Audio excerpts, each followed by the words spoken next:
Hi, എല്ലാവർക്കും mister ഷൈനിലേക്ക് സ്വാഗതം.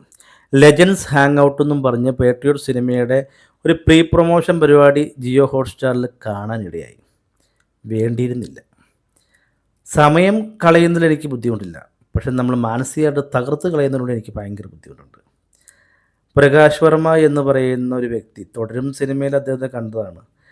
പിന്നീട് ആ പാറ്റേൺ തന്നെയാണ് പുള്ളിക്കെന്ന് മനസ്സിലായി. പുള്ളിയുടെ സംസാര രീതിയൊക്കെ ആ പാറ്റേൺ തന്നെയാണ്. പുള്ളിയുടെ ക്യാരക്ടർ ശരിക്കുള്ള ക്യാരക്ടർ തന്നെയാണ് പുള്ളി തുടരും സിനിമയിലും കാണിച്ചത്. പുള്ളി പ്രത്യേകിച്ച് അഭിനയിച്ചൊന്നുമല്ല, യഥാർത്ഥത്തിൽ പുള്ളി എങ്ങനെയാണോ അതങ്ങ് പ്രസൻറ്റ് ചെയ്തതാണ്. അപ്പോൾ പുള്ളീനെ ഒരു കഥാപാത്രമാക്കി മാറ്റിക്കൊണ്ട് ഇവർ ലെജൻസ് ഹാങ് ഔട്ട് എന്ന് പറഞ്ഞ പരിപാടി ചെയ്തു.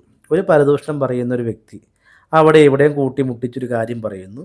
അത് പിന്നീട് എല്ലാവരും കൂടെ വന്നിരുന്നിട്ട് പിന്നെ അതിൻ്റെ ഒരു പരിപാടിയൊക്കെ ആയിട്ടാണ് ഒരു പ്ലാൻ ചെയ്തത്. തമിഴ്നാട്ടിൽ നെൽസൺ തുടങ്ങി വെച്ചൊരു പരിപാടിയാണ് ഇത്. അനിരുദ്ധും നെൽസനും അവർ സ്പോണ്ടേനിയസ് ആയിട്ട് അവർക്ക് ഹ്യൂമറുകൾ വായിന്ന് പറഞ്ഞ ആൾക്കാരാണ്. അപ്പോൾ അത് വർക്കൗട്ട് ആവും.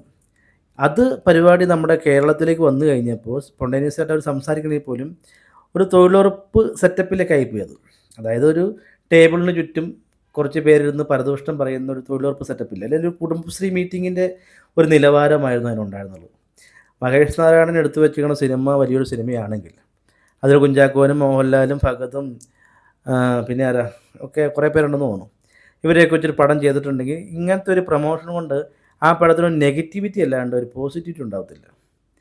കണ്ടവരോടൊക്കെ നിങ്ങളിപ്പോൾ ആ പ്രോഗ്രാം കണ്ട ആൾക്കാരുടെയൊക്കെ കമൻറ്റ് സെക്ഷൻ വായിച്ചു നോക്കി നിങ്ങൾക്ക് മനസ്സിലാകും അത്രത്തോളം വെറുപ്പീരായിരുന്നു ആ പരിപാടി. പ്രത്യേകിച്ച് പ്രകാശ് വർമ്മ. ഒരു നിലവാരമില്ലാത്തൊരു കണ്ടൻറ്റ്, ഒരു നിലവാരമില്ലാത്തൊരു കോർഡിനേഷൻ, അതിൻ്റെ ആവശ്യമേ ഇല്ലായിരുന്നു.